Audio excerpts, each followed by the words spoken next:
Welcome to the stream. This is going to be a bit of a different stream. I've been all over the place in the last week or so, and I don't particularly want to explain why at the moment, and I'm probably not going to for a while until I've worked out what I'm feeling. But essentially, this is going to be me allowing myself to be vulnerable and cry. So I am going to be crying a fair bit on this stream, I think. And I think this is probably going to be very hard to watch and also to do for me. But yeah,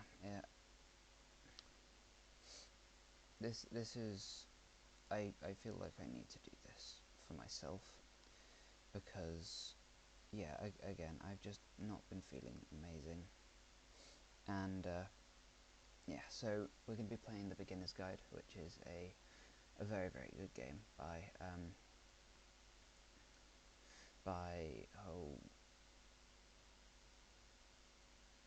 Davey something, I'm not sure. And apparently this game is very powerful and emotional, and I feel like I need something like this at the moment. Hold on. Okay, give me a sec.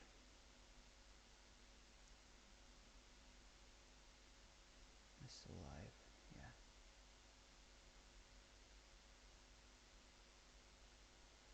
Okay, just need to share my Twitch link to some chats, and I'll be back.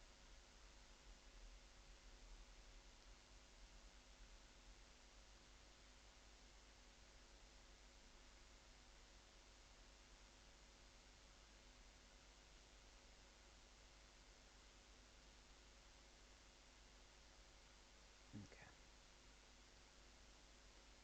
Yeah, please do say hi in chat just so I know that people... Actually, no, I don't have chat enabled yet. Hold on.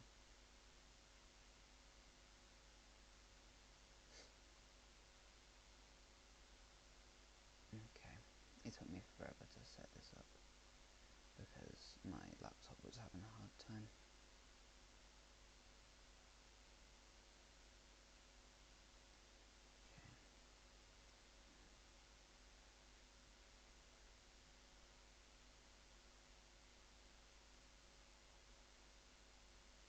Okay, there we go. Hey guys. Okay. Right, let's get this started. Please tell me if the volume's too loud. Can I play with the gamepad?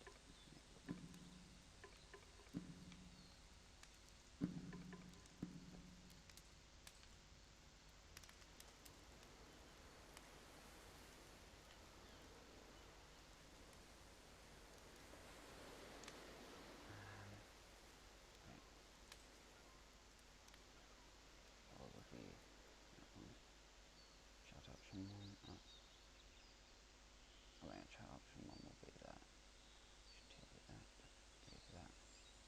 Okay. Is the volume okay? This is The Beginner's Guide, and it's a very emotional game, and I'm probably going to cry a lot during this, so I'm sorry in advance about that, but yeah.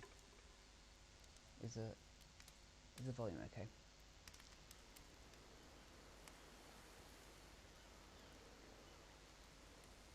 So can you hear both my voice and the audio? Cool. Oh wait, no, yeah, I'm not interacting.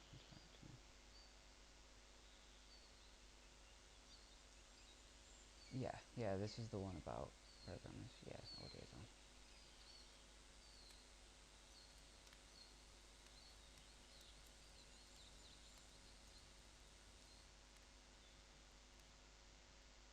Hi there. Thank you very much for playing The Beginner's Guide. My name is Davey Reedon. I wrote The Stanley Parable, and while that game tells a pretty absurd story, today I'm going to tell you about a series of events that happened between 2008 and 2011. we're going to look at the games made by a friend of mine named Coda. Now, these games mean a lot to me. I met Coda in early 2009 at a time when I was really... There's on subtitles.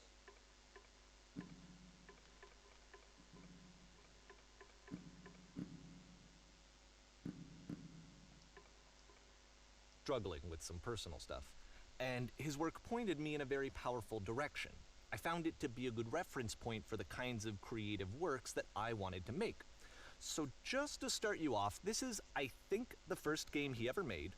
It's a level for Counter-Strike. You can walk around here, by the way. And mostly it's just Coda learning the basics of building a 3D environment. But what I like is that even though he starts from the simple aesthetic of a desert town, he then scatters these colorful abstract blobs and impossible floating crates around the level.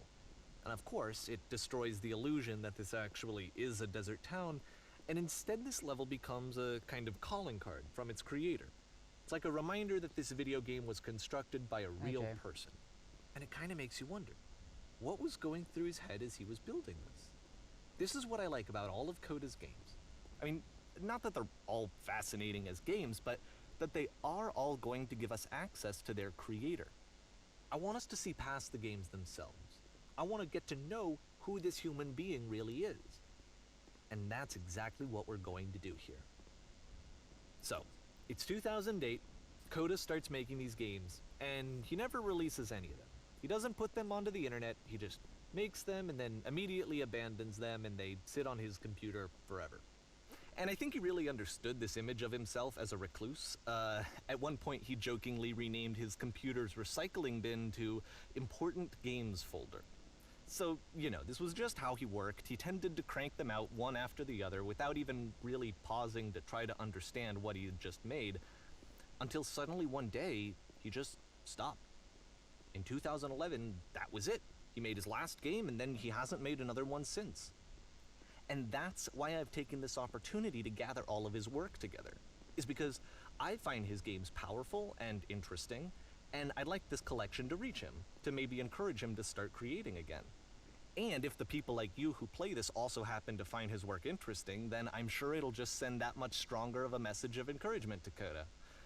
So thanks for joining me on this. If you have a particular interpretation that I haven't mentioned here, or if you just need to get in touch, you can email me at daveywreden@gmail.com.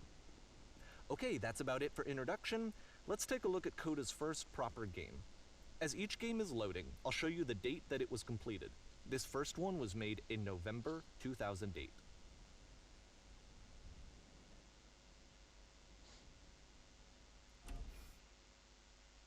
Okay. Warning. Whisper machine active. Shift to structured image. This game is called Escape from Whisper, and it's one of the more generic games you'll see from Coda.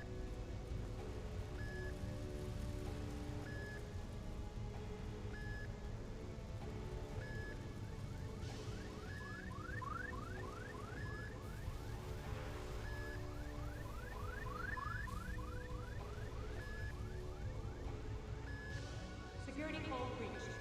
Hostile alien life forms inbound. It kinda looks like this game was abandoned mid-development. For instance, you have this gun, which you'd think would indicate that there are supposed to be monsters or enemies somewhere, but then clearly there are no enemies anywhere. You can't even reload the gun when you run out of bullets. But ultimately we don't really know. Maybe Coda thought that actually it was complete the way that it is. And I think that we should talk about his games for what they are, rather than for what they're not. There you go. Enemy force neutralized. Begin ship evacuation.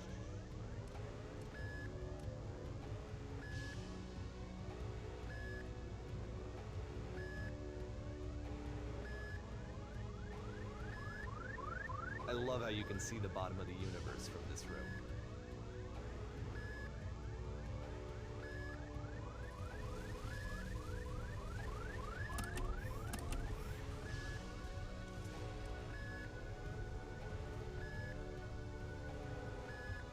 Apparently this space station has a labyrinth on it. Sure, I don't know. There's really no reason for it that I've ever been able to discern, so in the interest of time, I'm just gonna skip you on past it. Okay, this is the part that's interesting. The game has this narrative about the Whisper Machine and how it has to be turned off, and then you get to the engine room. Hey, you there, in the engine room. You could save us all. That beam is powering the Whisper Machine. We could disrupt it by introducing a great enough heat signature. If your body could stop the beam. It's so much to ask, but for all of our lives, would you do it? Could you give yourself?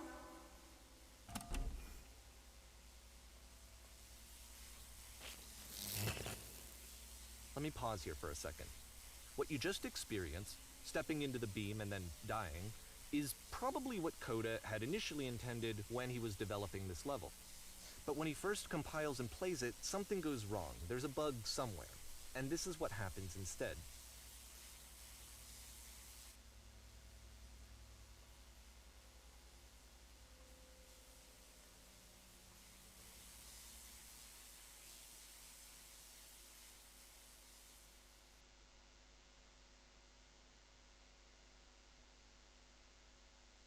The beam causes you to start floating. And this is an important moment for him. Because yes, this is technically a glitch, but Coda identifies something human about it, like how small it makes you feel in the face of this larger chaotic system. Or this floating could be the afterlife, a peaceful place, juxtaposed against all of the hysteria that you've just had to traverse. I don't even know. I have no idea what he was thinking, but what's clear is that after making this, something lodges itself in his brain. He wants to do more of these really weird and experimental designs. So he stops work on this and moves on to a stream of tiny little games that go in all sorts of directions.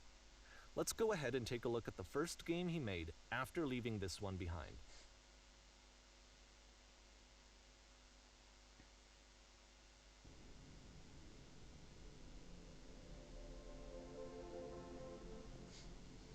Yep, in this game you can only walk backwards.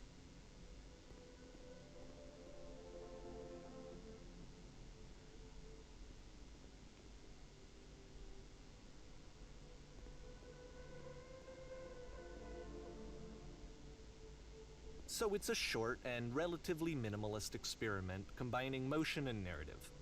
It is less advanced than the previous game, but actually it seems to be more focused, more complete. Coda's trying to give it a unique voice rather than simply basing it on a pre-existing trope.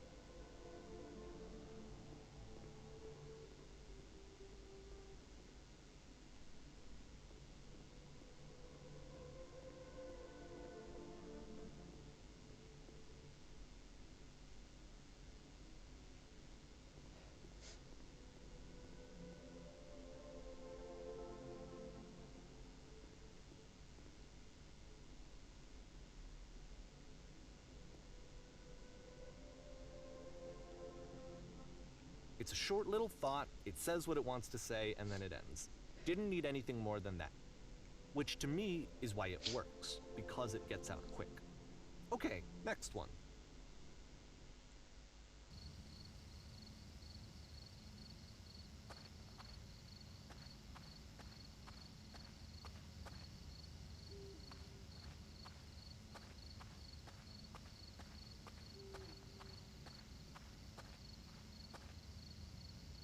And that's it.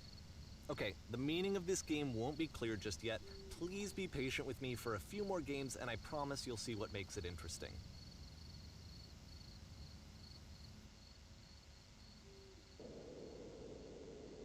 Oftentimes, Coda would put bizarre titles like this one at the start of his games.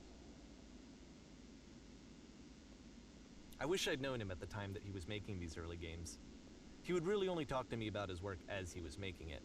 Once he stopped work on a game, like, that was it. It was dead to him. And I don't agree with that at all, but what are you gonna do?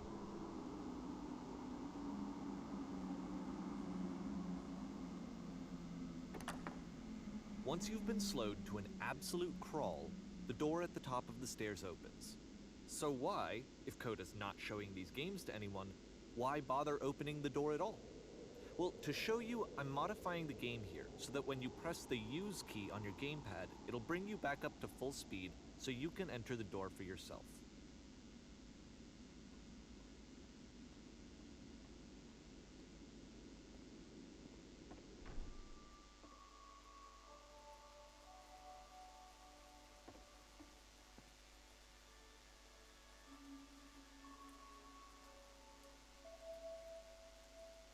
A room that's warm and nice and filled with little ideas for games.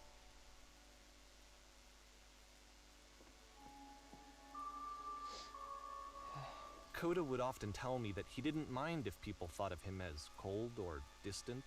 He said that he knew that he was actually a vibrant and compassionate person, but that it takes time to really see that.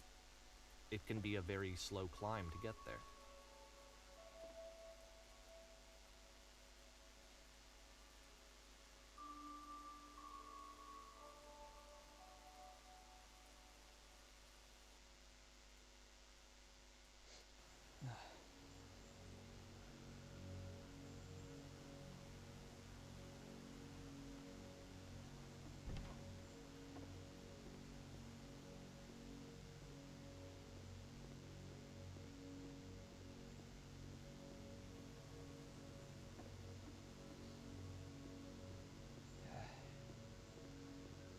Well, this is new for Coda. It's an actual puzzle.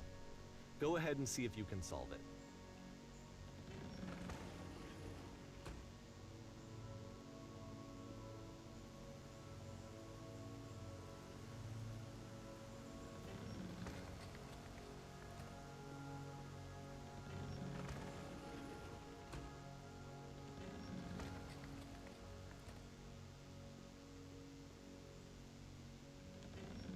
Don't forget that solution, because we're going to see this puzzle again soon. I'm doing fine. We're gonna see it Just, a lot. Again, a bit emotional.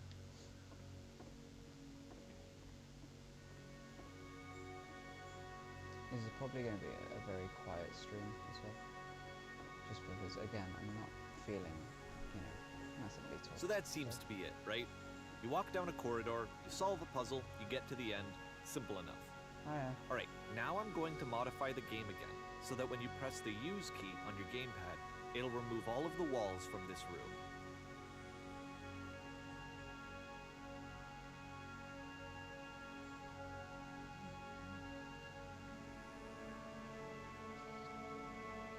Wait, hold on. I wasn't paying attention.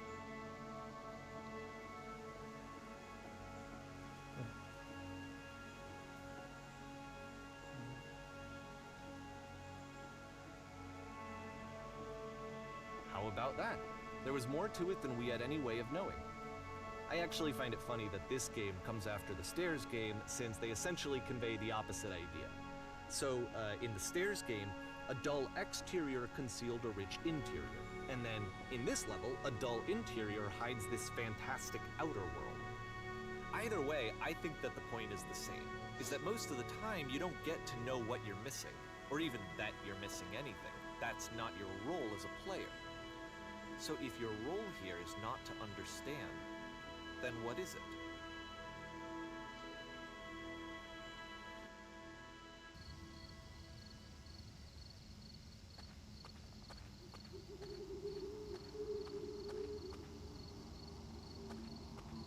Aha! So, this, combined with the entering game from earlier, tells us that Coda believes his games are connected somehow. It could even be that the Stairs game and the puzzle game are literally connected in between this and the entering game. There's a bigger picture that all of his games are meant to play a role in, some larger meaning that we won't be able to grasp until we've seen all of them. And once we have, we can step back and start to understand what exactly that bigger picture is.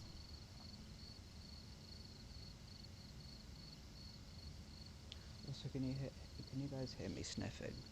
I'm sorry, I'm sniffing a lot.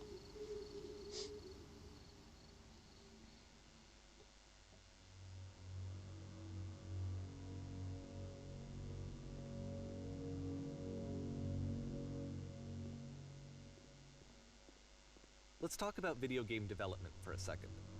Every video game runs on what's called an engine, which determines what the game can and cannot do. So in other words, the engine is a set of tools for game development. Okay. To make all of these games, Coda is using an engine called Source.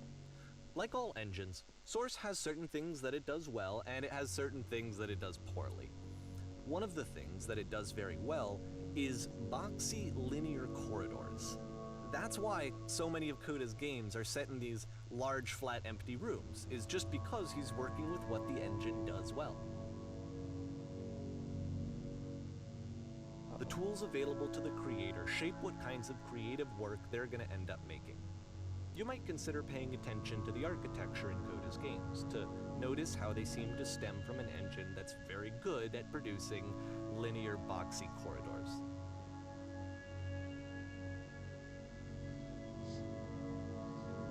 It's just stuff in general. I'm just in a very vulnerable place at the moment. Not exactly in the right mindset to talk about it, I don't think.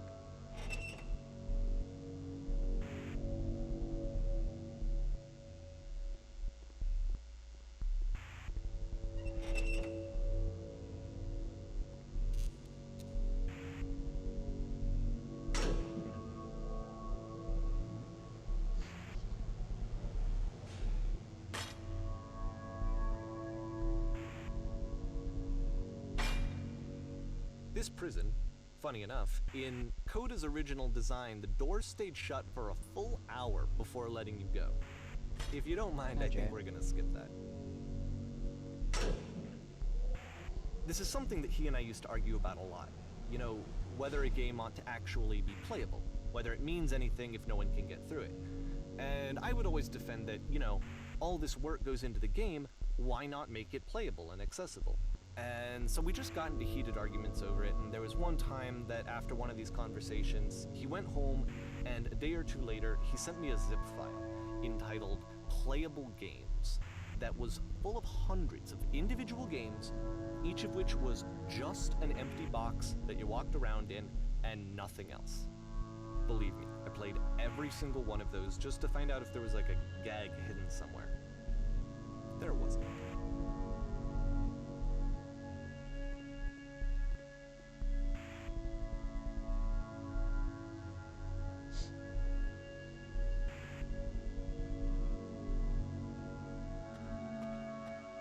Static every few seconds. It sounds like a radio or something. It's the puzzle again, with the exact same solution as the last time.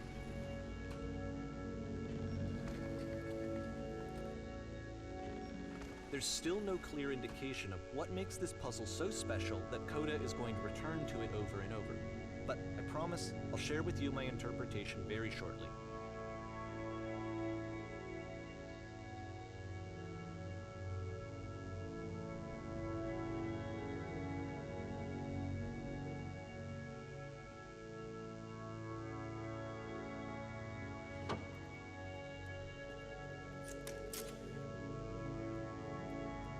Here, Coda begins using a kind of dialogue system that he fashioned out of the engine's chat capabilities.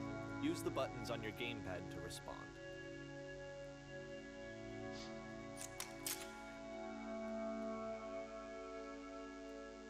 One sec. Hold on. Yeah.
and so we make one last descent down to the final floor of the level.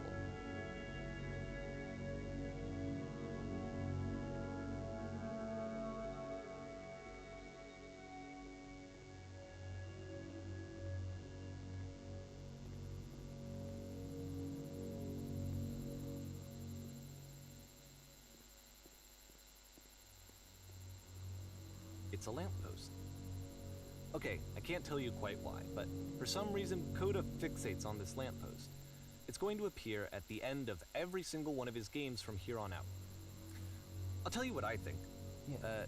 I think that up to this point, he's been making really strange and abstract games with no clear purpose, and maybe you can only float around in that headspace for so long. Because now he wants something to hold on to. He wants a reference point. He wants the work to be leading to something. He wants a destination, which is what this lamppost is. It's a destination. We're going to see it in the work as well. His games are just going to become a lot more cohesive, a lot more fully developed, with more of a clear idea behind them. And as we go, that idea will get clearer and clearer and clearer.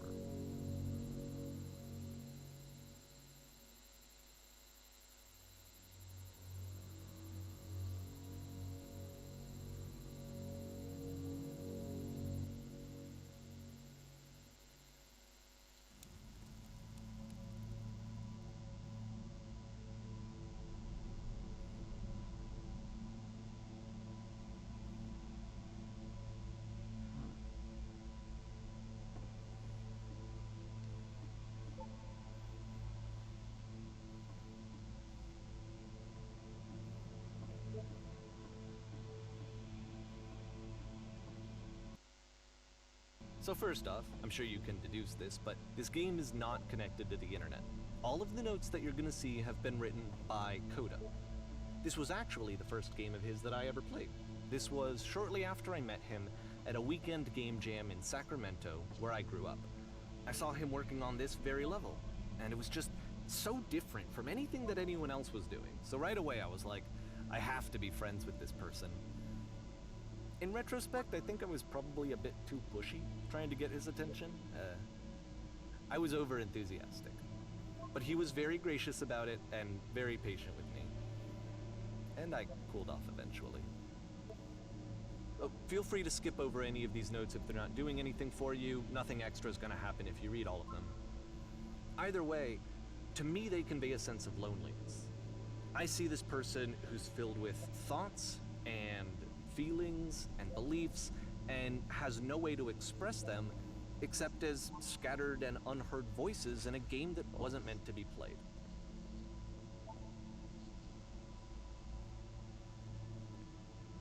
But it's ironic, isn't it, that in playing this game and seeing how alone Coda often felt, that we get to know him better and actually kind of connect with him.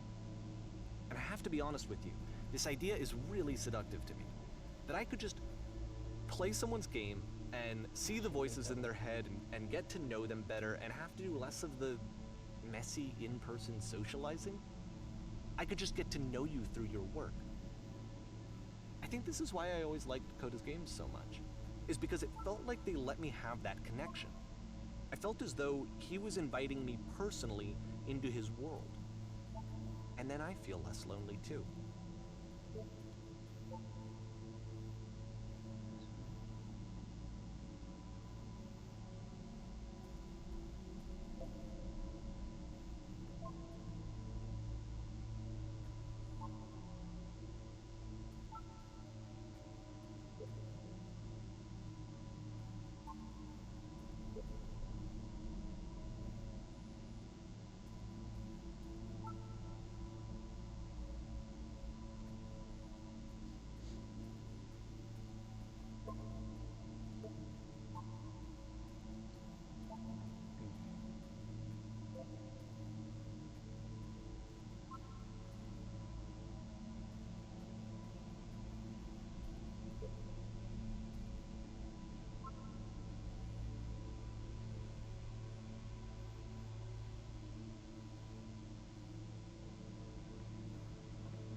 Sorry, I'm not reading chat much.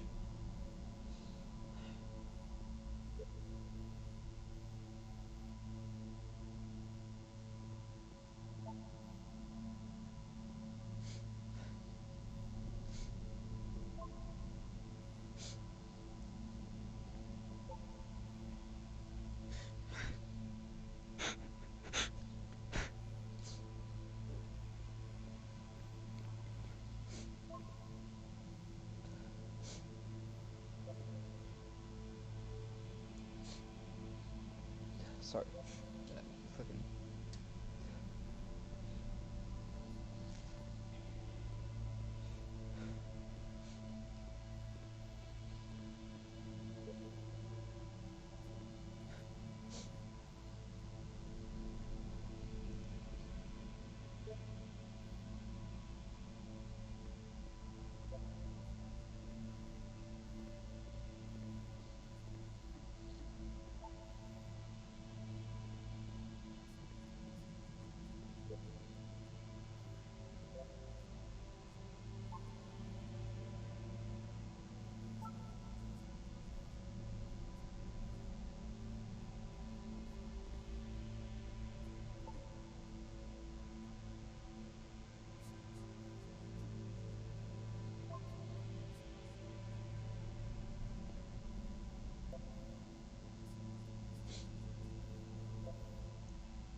At the end of this level, we're going to see the puzzle again.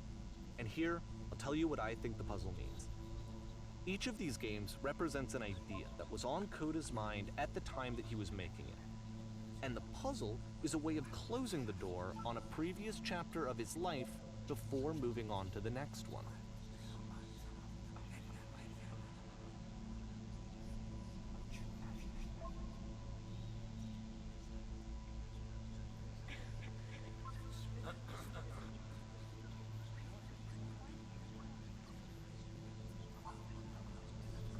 In each of his games, after exploring a theme that, he might find difficult, Coda can then place this puzzle that he knows has a reliable solution, he understands exactly how it works, and so it gives him a simple mechanism for moving on.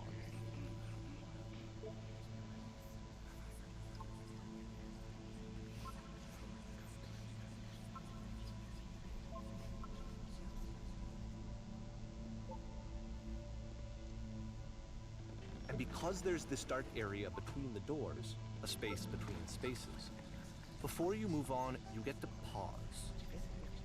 Just for a moment, a few seconds to reflect on and let go of the events that led you here. To step back and connect the pieces together. To grasp at that elusive bigger picture.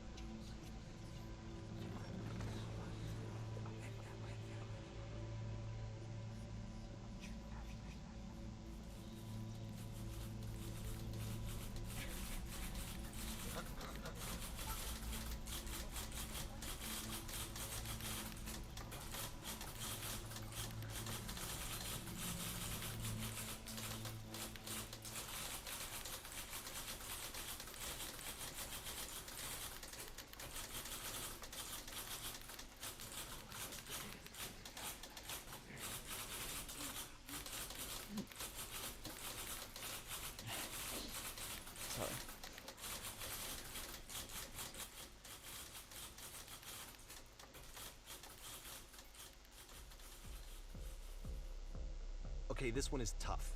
It's gonna kinda just spin its own wheels for a few minutes. Hang with it.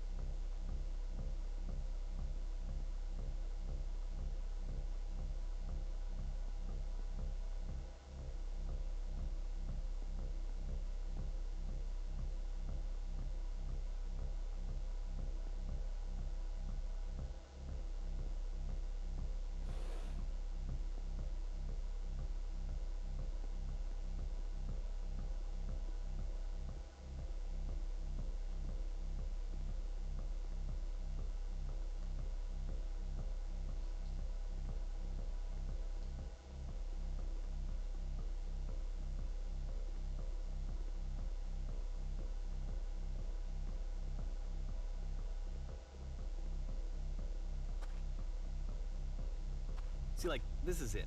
The whole game. And there's nothing that's particularly interesting about it. You just walk to the end of a hallway. Except, for some reason, Coda gets really fixated on this prison that has all of this modern furniture. And I don't know why, but he decides he needs to revisit this prison. He's gonna start over, use the same assets, turn it into something else. Okay, cool. Here's version 2.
There's a bit more to this one, but still, it's not really communicating anything. It's kind of just weird for weirdness' sake.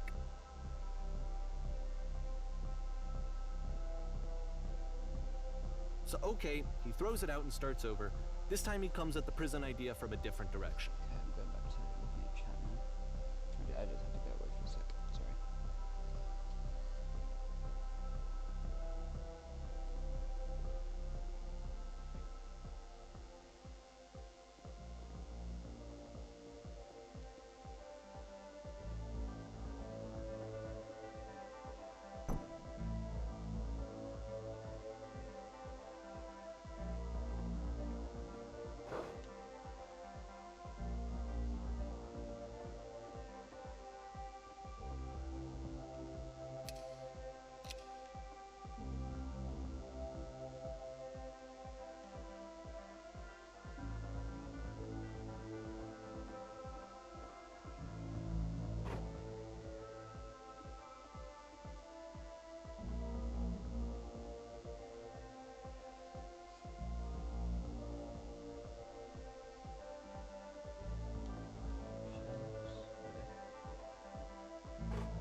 And of course, now the table is gone and you can't begin the chain of events to escape.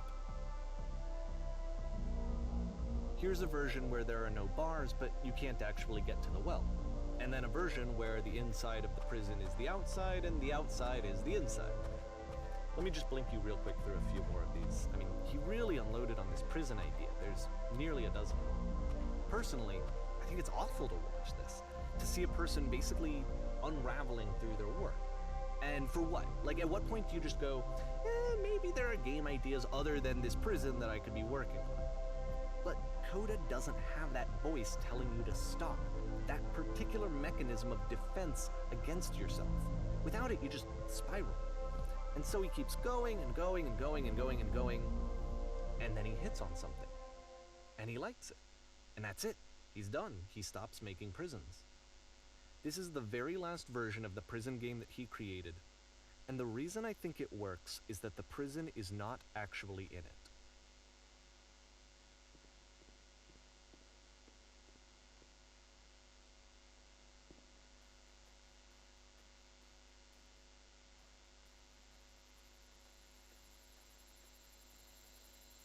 Hmm.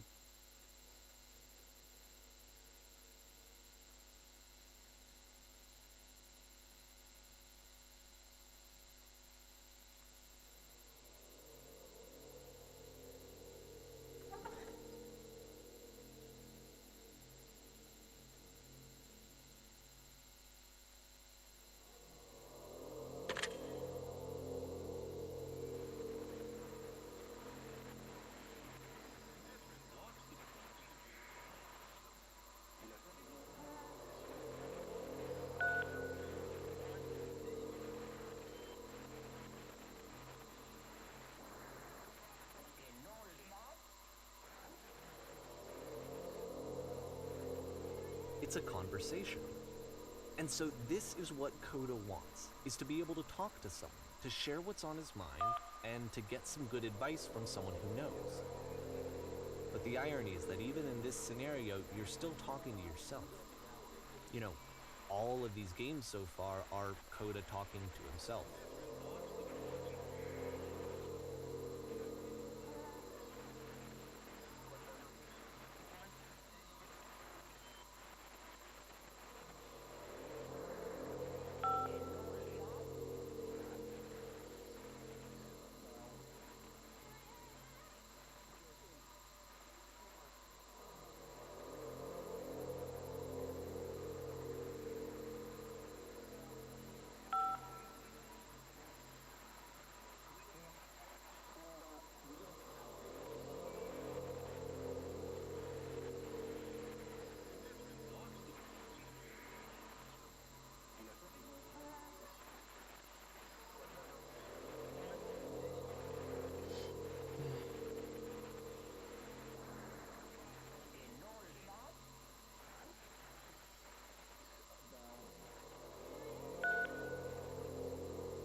I can see why he considers this a fitting conclusion to the prison games. After all of the obsession and frustration, just to be told by someone you can trust that things are going to be okay. Wouldn't that be nice?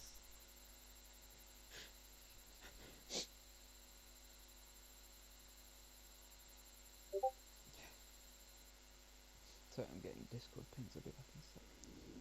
So what would it look like if Coda wanted to make a game about talking to someone other than himself?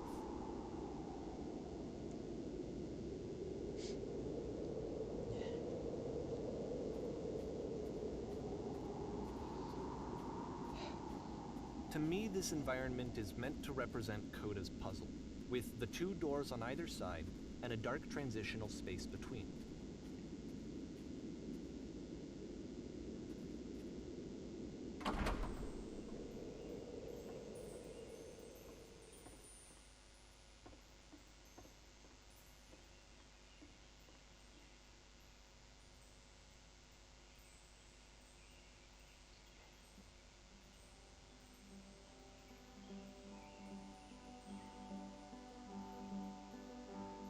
notice that the quality of the art is a step up from previous games, including this new and improved chat system, which he started using from this point on. From here on out, he begins putting much more effort into the visual polish of his work, and this particular game took 2 months to create as a result.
Sorry.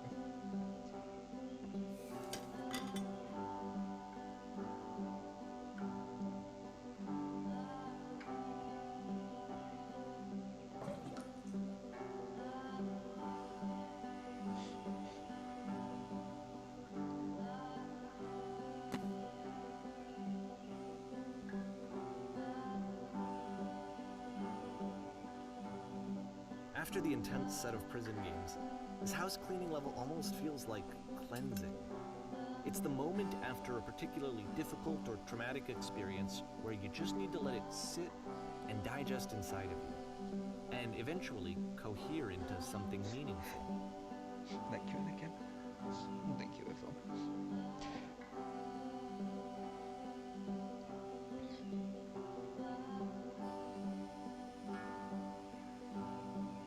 I know that Kuda really liked this game. Of all of his work, actually, this was the only one that he called me up to ask me to come over and look at it. This was during a period of a few months where he was like grossly happy all the time, just walked around with a constant smile on his face.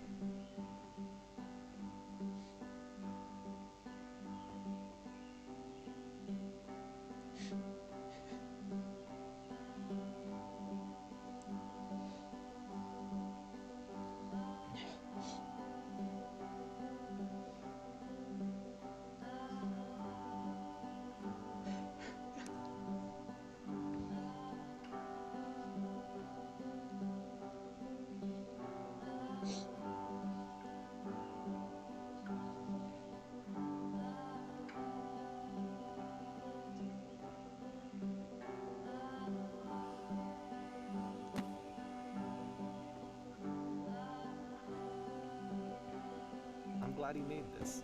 I'm glad he found some peace.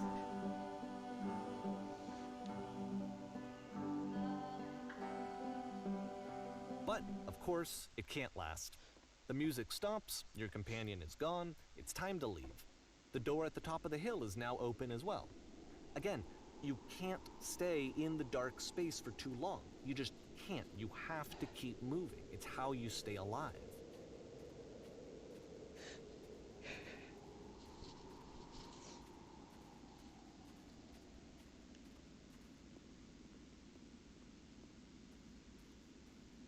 Which is the whole point of the puzzle doors, right? That sooner or later you have to pick up and move. I really thought that was the point of it.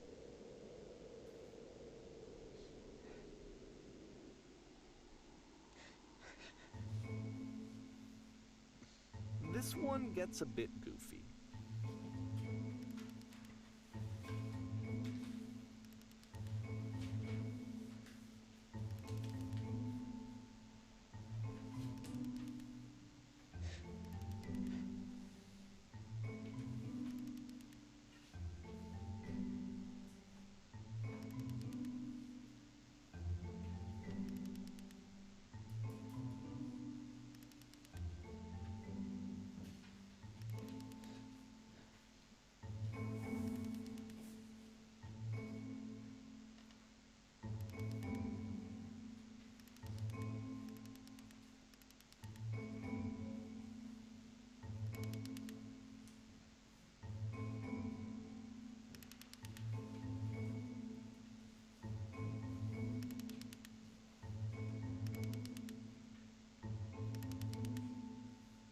About halfway through the game, the perspective shifts.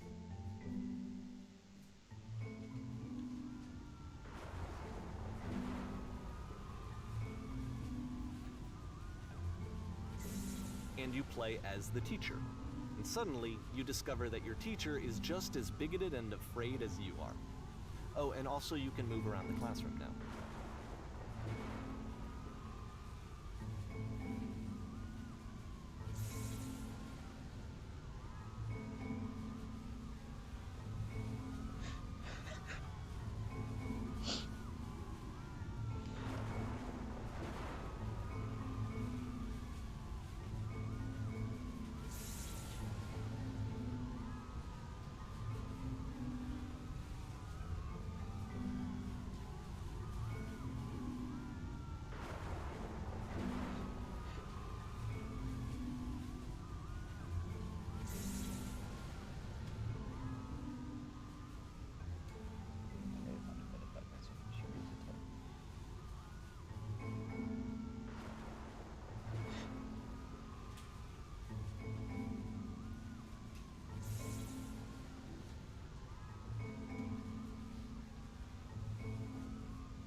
I felt pretty hard for this one.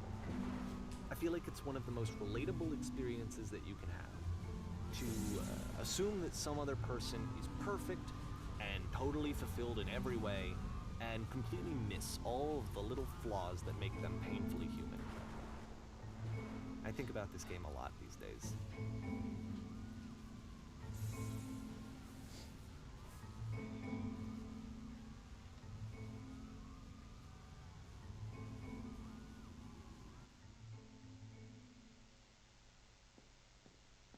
This one took a lot longer than all the others for Coda to make. It was 4 months between this and the last one. That's twice as long as it took him to make any other game before this, and it's not like it's particularly complex, so I remember I found that a little strange at the time.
The game ends with this eerie premonition of what's going to happen next in Coda's life.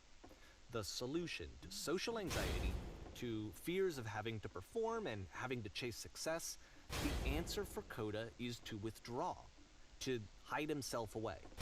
Which is what leads to scenarios like the stairs that slowed you down several games ago, where it just becomes harder and harder to access Coda's inner landscape because he keeps retreating. He just keeps backing away from possible connections to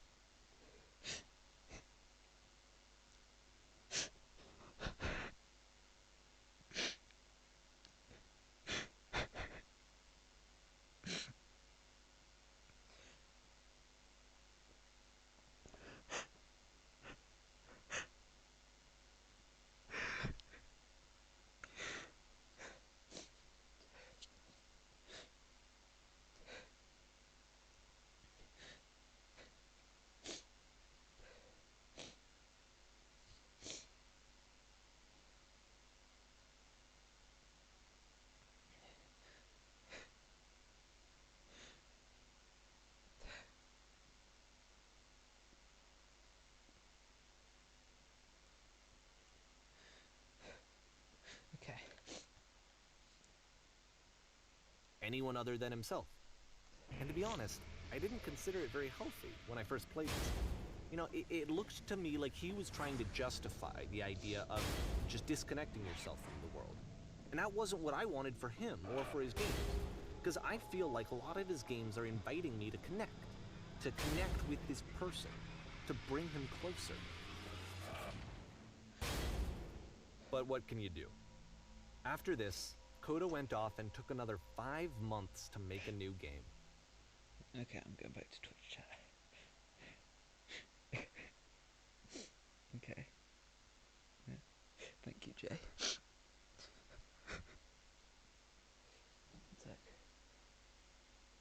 I must keep my eyes closed. Okay.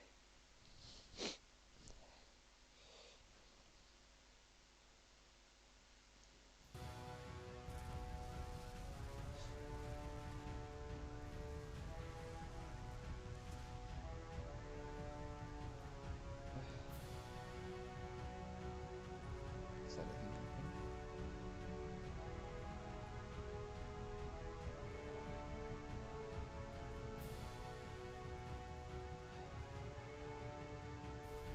Okay, I'm gonna open my eyes.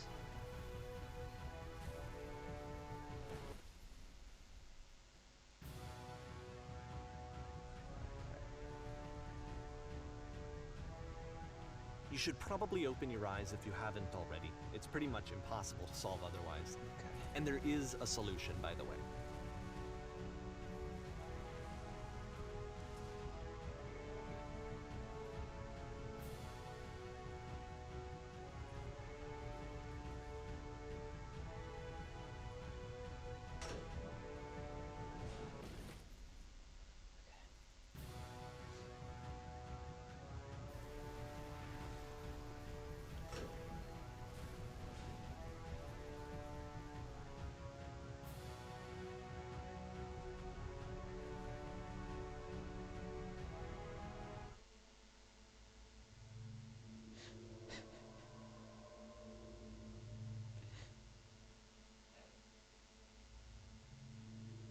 Like I said, I was getting concerned.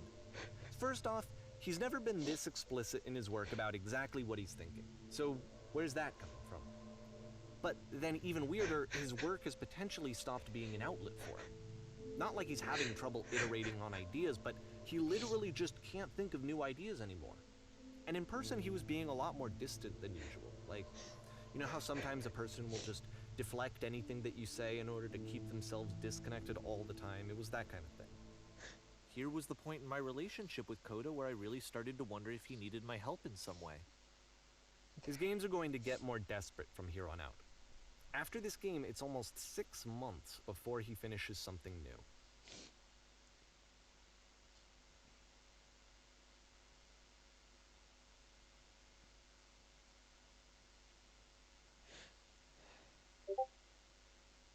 Hold on, I've got a pen. This one.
If the last game featured Coda talking explicitly about his creative frustrations, this one turns it up to 11.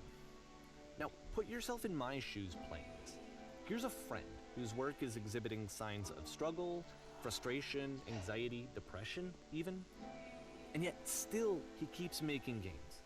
He keeps throwing himself into the grinder even when he clearly doesn't have the energy for it anymore. Why? What is it for? Because, from my perspective at the time, and just what I knew of him, this was a result of how isolated he was. He was in his own little bubble, just sitting at his computer all day, not really showing these games to anyone, not releasing them onto the internet, and so he didn't have anyone outside of himself to connect with. He had no outlet to ground himself on.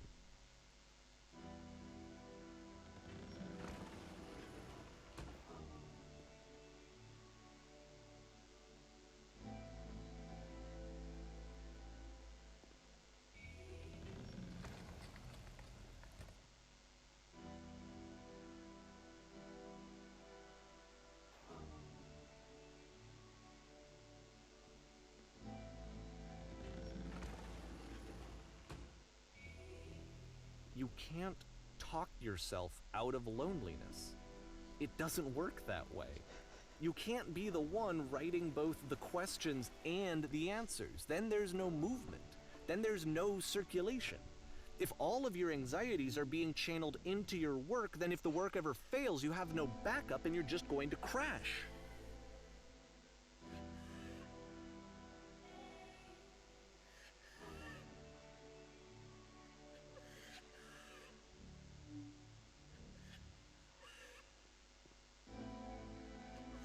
That's not me crying, by the way, that's the game.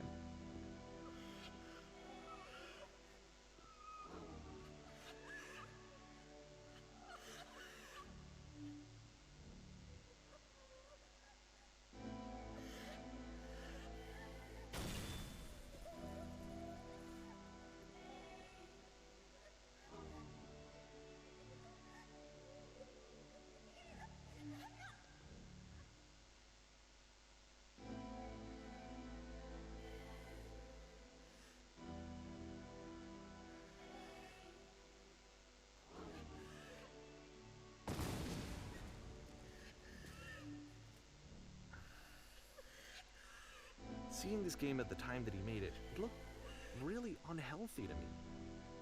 I was watching him do this to himself, and I hated it. I hated seeing him so trapped. It's like, video games are not worth this amount of suffering. This is someone I really cared about, and I used to get so much joy out of seeing him create. For him to suddenly become angry and frustrated like this, it was the worst thing for me.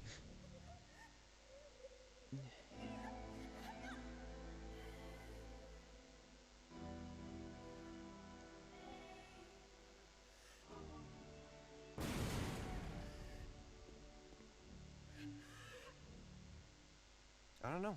This is what I felt at the time. I don't know how else to explain it. I wanted it to stop more than anything. I had never felt so rotten. I needed more than I had ever needed anything for this to stop.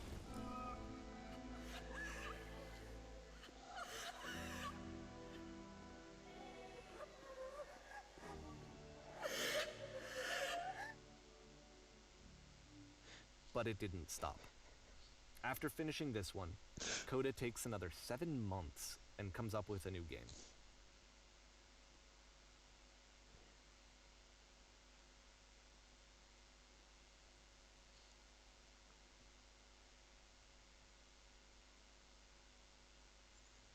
I'm sorry.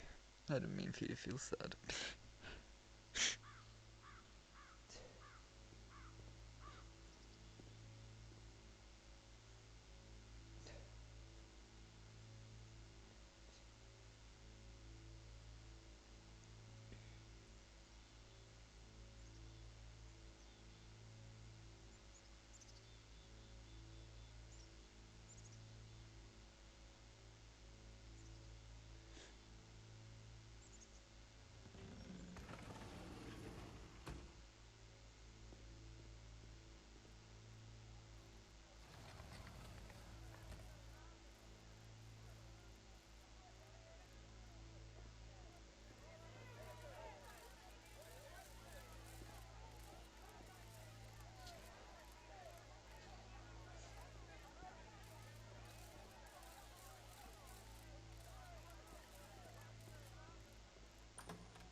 course, it's the machine.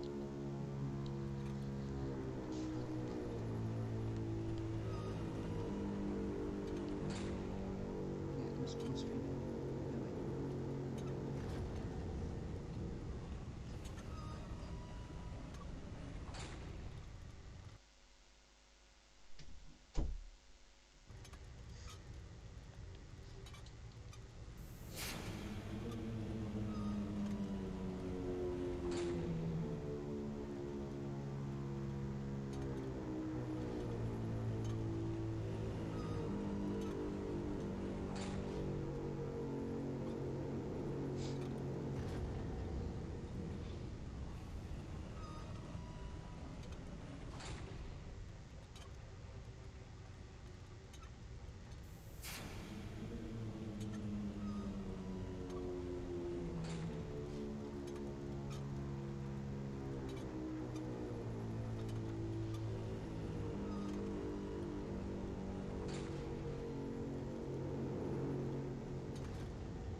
So now the work is becoming self-destructive.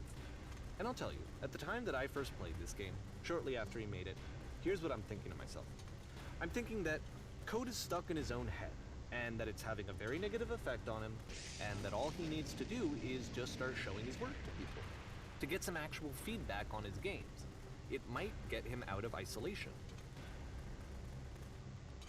And so, as I'm thinking this, I realize that I could be the one to initiate it. Because it would never occur to Coda to start actively soliciting feedback, so what if I did it for him? If he could see the difference it would make to have more actual conversations with other human beings, would that bring him out of his mental spiral? Would it give him confidence in himself? Would it bring meaning back into his work?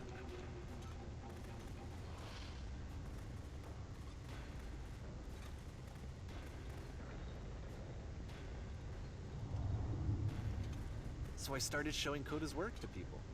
I took this one, and the islands which you just played, the theater, the notes, the house cleaning game, and some of the prison escape games.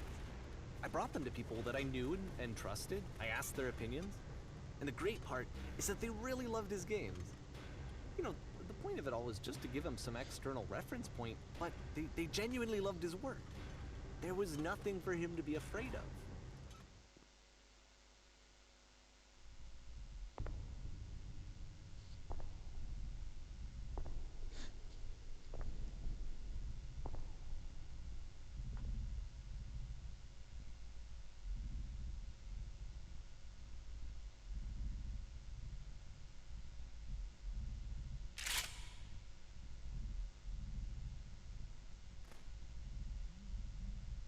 can you see why I felt like this was the right thing to do? Because it's the thing that I always feel like I need, to be told that my work is good, that I am good. When someone really connects with a thing that I've made, when they see themselves purely in my work, there's nothing that feels better. And I got to give that very same feeling to my friend. I did something... I really felt like I'd done something good, like I was a good person. I felt like there was a friend who was in trouble and was unhappy and maybe didn't like themselves, and I could fix it.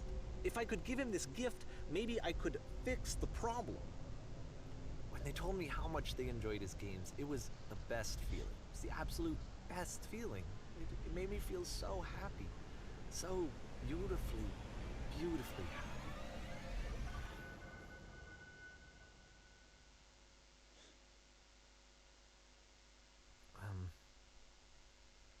So anyway, Coda finishes this game, and then really he just kind of takes off for a while. So this is June of 2011, and I didn't hear anything from him for several weeks, I guess. And so out of nowhere, one day I get an email, and it's got a private link to a new game of Coda's. This one is called The Tower, and to my knowledge, it's the last game that Coda ever made. So let's take a look.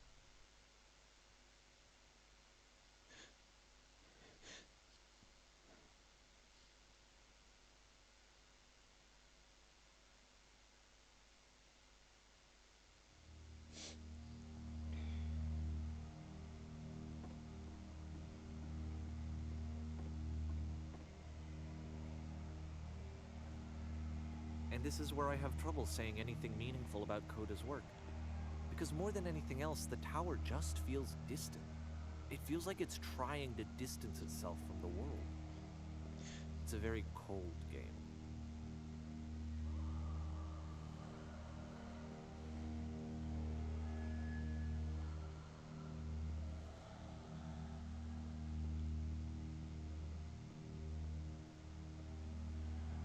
This room actually has a maze in it. Except that all the walls of the maze are invisible. And then every time you touch one of the walls, there's this awful flashing and noise, so the experience is really miserable. The game goes beyond not being meant to be played, it actually seems to despise the player for trying to play it at all. But I do want to show you the rest of the levels, so when you're ready to continue, press the Use key on your gamepad, and I'll put a bridge over the maze.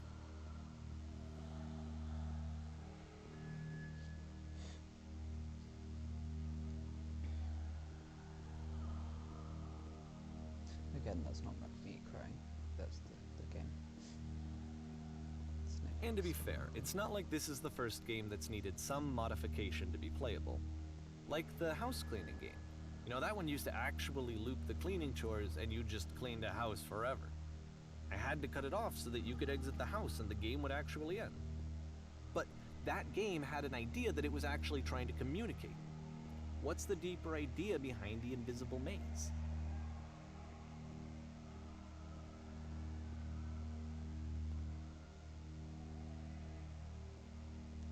The only way past this challenge is to randomly guess the 6-digit code. Like the invisible maze, it's frustrating to me, because it's the opposite of everything else that Coda has made. It doesn't encourage thought or engagement. It doesn't ask anything of me, except a lot of my time. If I could have reached him during this time, then maybe I could have asked him, but I couldn't. I still don't really understand why this is here. I'll put the code on the ground for you here, though, so that we can move on.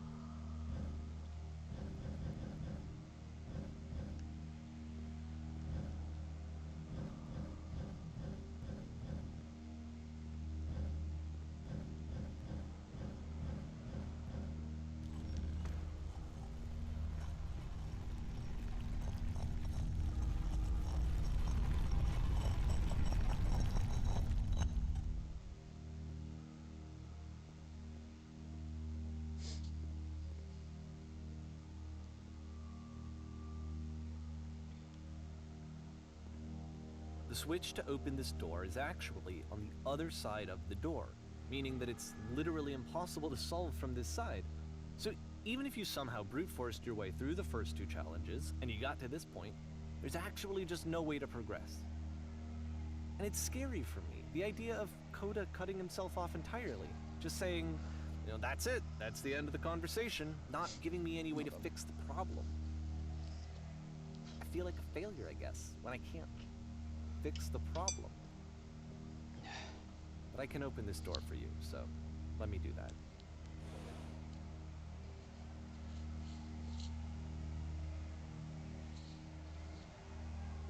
Was I a failure for not understanding this game? I don't know why I would be. It's not like everything needs to have a solution, but I feel it somehow. I feel like I failed, and I don't understand why. I remember, it's June of 2011. I'm playing this for the very first time, and as I'm playing, I'm thinking to myself, I don't know this person. I have no idea who this person is. It wasn't the guy I knew, it wasn't my friend. I had come to so many conclusions from looking at all of his work up to this point, and then suddenly none of them... I had been trying to, though. That was the thing. For years I was trying to get to know him, to understand who he actually was and what he stood for. I asked him so many times to please just tell me what his games mean to him. I asked him please to tell me what the 3 dots mean. And he wouldn't.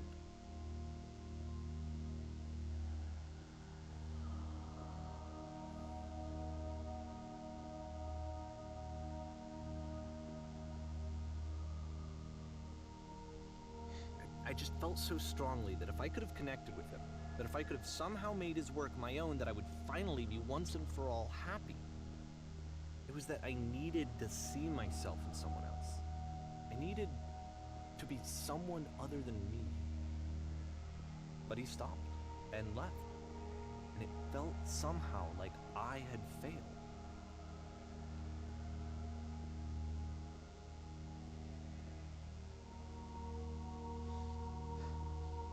Where did I screw up?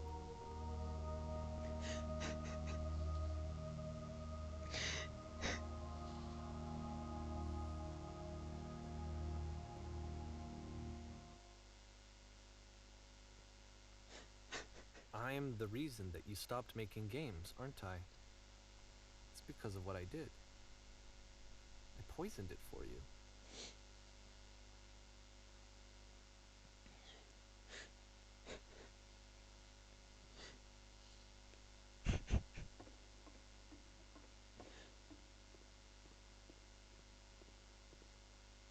I don't think I ever told you this, but when I took your work and I was showing it to people, it actually felt...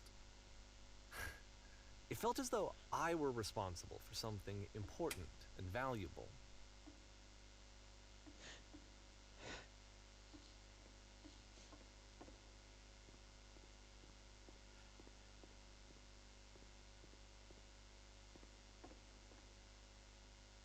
And the people who played them, they treated me like I was important. They really listened and cared about what I had to say. Even though I was showing your work, it was... I felt good about myself. Finally.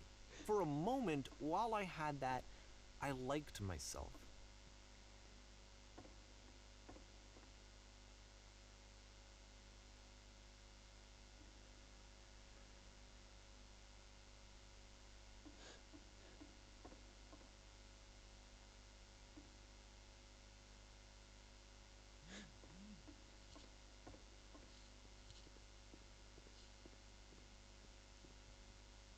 And then you stopped, and I didn't have anything left to show people. I just had to be with myself. And as soon as that happened, there was no feeling at all. Nothing. Less than nothing. What does that mean?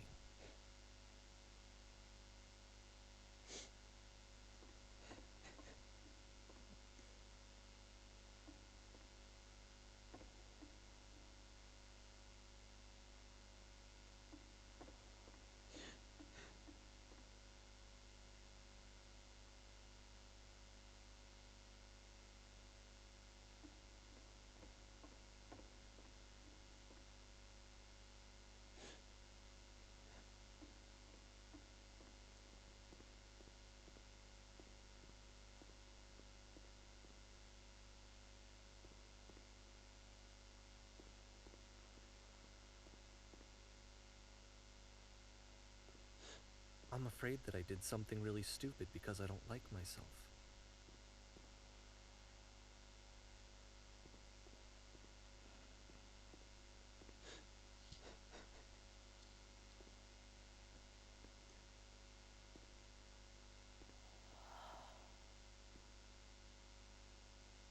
That's why I'm releasing this collection of your work, is because I haven't been able to find any other way to reach you. I've tried everything. And so a part of me has hope that if I put this compilation out into the world, and if I put my name on it, that maybe enough people will play it so that it'll find its way to you, so that I can tell you that I'm sorry. I know I screwed up. If I apologize to you truly and deeply, will you start making games again? Please, I need to feel okay with myself again. And I always felt okay as long as I had your work to see myself in. I mean, is something wrong with me? Because I know that I did an awful thing, and I'm doing it again right now. Like, I'm showing people your work, but I can't stop myself from doing it. That's how badly I need to feel something again, like I'm an addict. There has to be something wrong with me. Can I apologize? What if I tell you I was wrong? Will that work? Will that fix it? I don't know. I don't think it will, but there's nothing else that I can do. Just tell me what you want. I'm sorry. I'm sorry. Please, start making games again. Please help me. Please give me some of whatever it is that makes you complete. I want whatever that wholeness is that you just summoned out of nothing and you put into your work. You were complete in some way that I never was. And I want to know I want to know how to be a good person. I want to know how not to hate myself. Please. I'm fading, and all I want is to know that I'm going to be okay.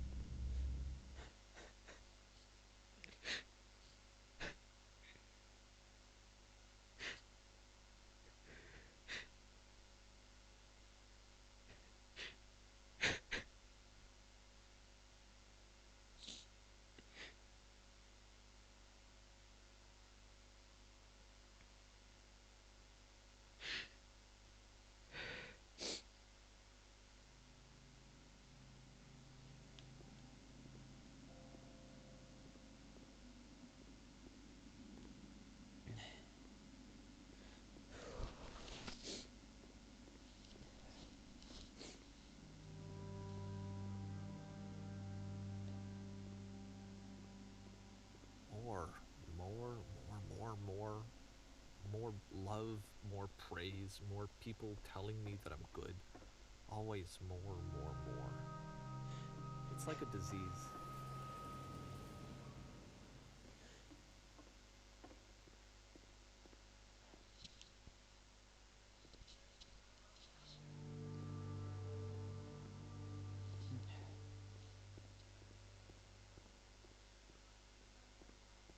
Solution.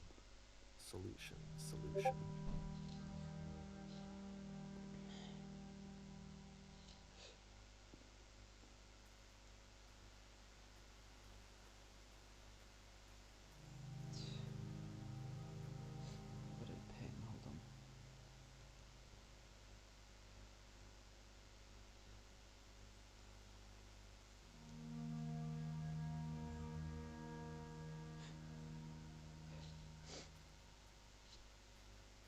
Device touch. I guess if someone had told me ahead of time that he just really enjoyed making prison games, maybe I wouldn't have thought he was so desperate. I wouldn't have told so many people that he was depressed. Maybe he just likes making prisons.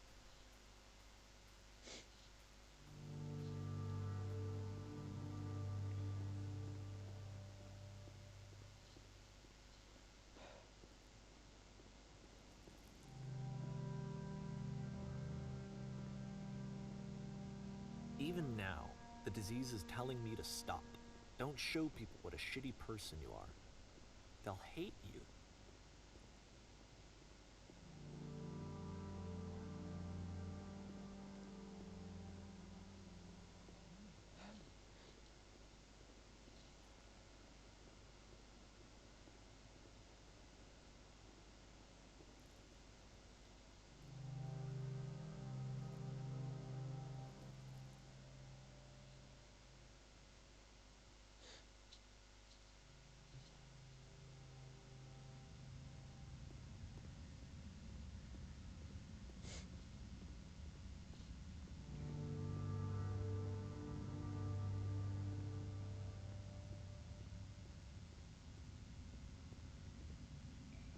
if I knew that my life depended on finding something to be driven by other than validation, what would that even be?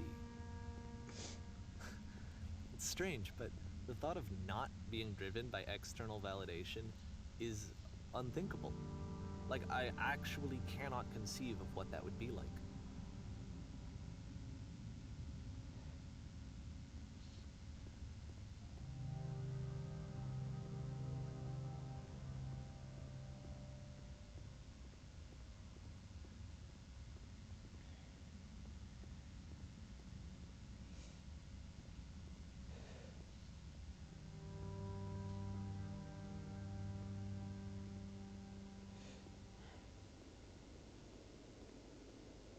What now?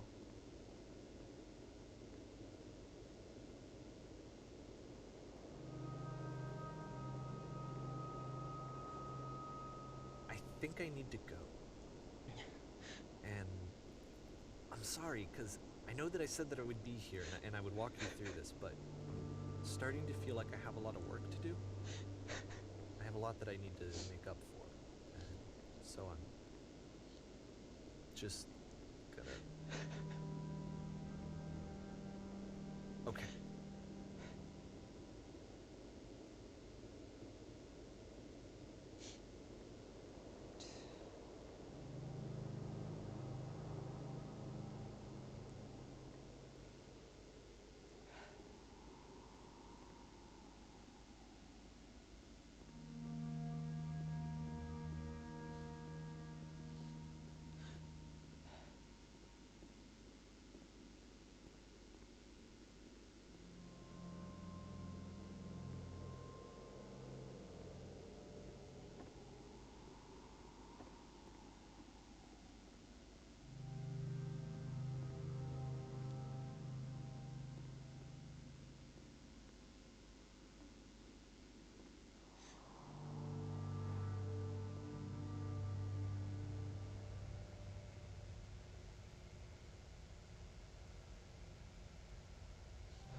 Is that it?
Fuck.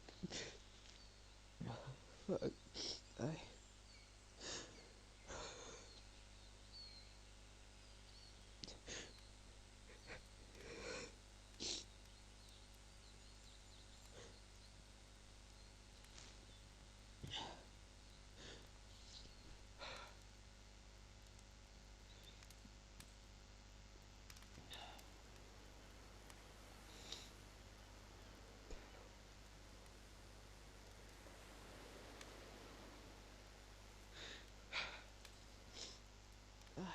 I. I.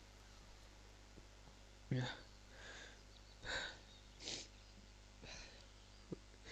Shit. I'm sorry.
I think.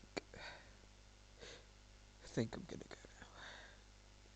Thank you for watching, guys. I think I really needed this. I'll see you later. Thank you.